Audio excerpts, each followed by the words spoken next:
Şagirdlər, biz ötən dəfə feilin şəkillərindən danışarkən vurğuladıq ki, hələ ki şəkillər haqqında ümumi məlumatı bilək, yəni şəkillərin şəkilçisini bilək, təsdiq inkar versiyalarını bilək. Gələn dərsimizdə isə dedik ki, həmin şəkillərin şəxslər üzrə dəyişməsinə baxasıyıq. Biz şəxslər üzrə dəyişməyə niyə baxırıq? Çünki testlərdə həmişə belə sual qarşımıza çıxır. Filan şəkil 3-cü şəxsin təkində şəkilçi qəbul edirmi? Filan şəkil ikinci şəxsin təkində şəkilçi qəbul edirmi? Və s. və ilə axır bu tipli suallar çox tez-tez çıxır testlər üzərində.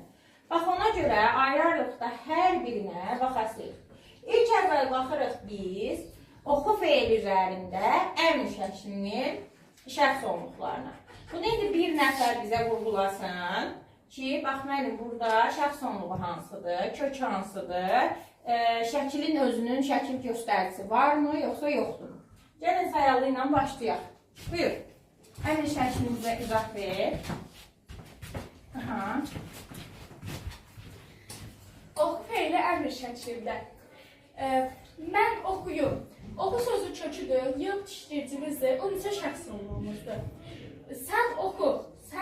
Oxu burada bir kök olaraq istifadə edilir və şəkilçi qəbul etmir. Bəli, deməli ikinci şəxsin təkində əmr şəklində.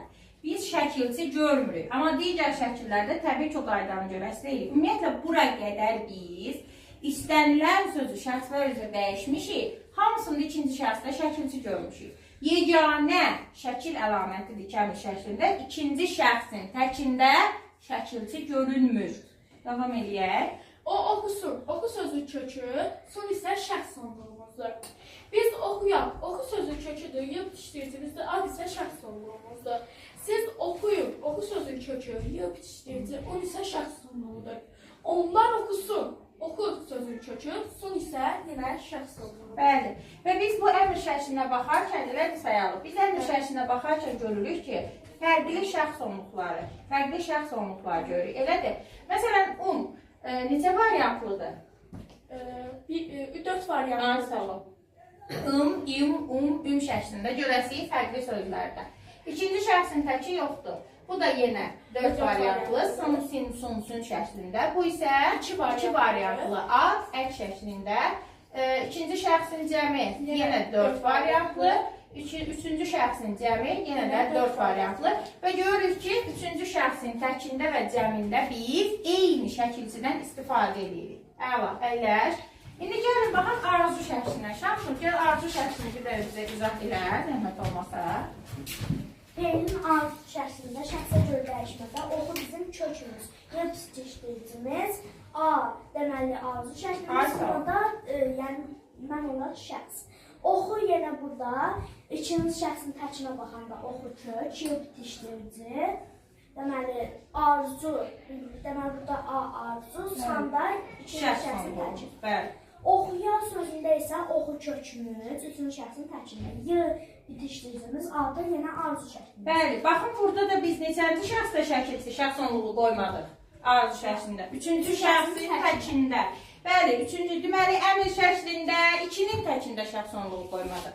Arzu şəklində isə üçüncü şəxsin təkində bir şəxs onluğundan istifadə eləmədik. Davam edək.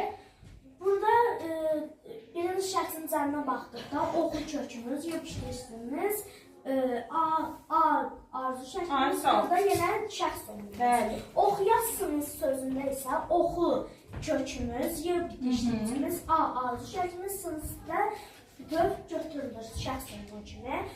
Oxuyalar sözündə isə oxu kökümüz, yığ bitişdiricimiz, arzu şəkillərdə deməli şəxs olunur. Şəxs olunur. Biz lalər əslində harada öyrənib gəlirik? Bura qədər. İkillərin cəm şəkilsində öyrənib gəlirik. Amma feillərin üzərinə artıq laləri qoyan kimi adı nə olur? Şəxs sonluğu olur. Da cəm şəkilsi anlayışı feillərdə itir. Qalır əlimizdə şəxs sonluğu. Üçüncü şəxsin cəminin şəxs sonluğu qalır. Əla, əyləş. İndi uşaqlar, gəlin əvvəlcə bu iki şəkil üzərində bir şeyə fikir verək, bir şeyə diqqət edək. Baxın uşaqlar, birinci şəxsin hər ikisində cəminə fikir verin.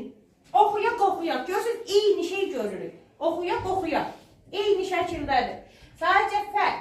Biz sayalını dediyi kimi, burada oxunu kök götürdük. Yığ bitişdiricimiz, ag isə bizim bütöv şəxs onluğumuz.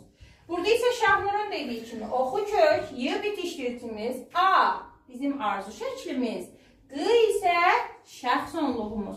Görürsünüz, eyni cür görsək də biz kökə şəkilciyə ayıranda fərqli şəkildə ayırırıq. Əmr şəklində bir kök, bir qrammatik şəkilcimiz olur.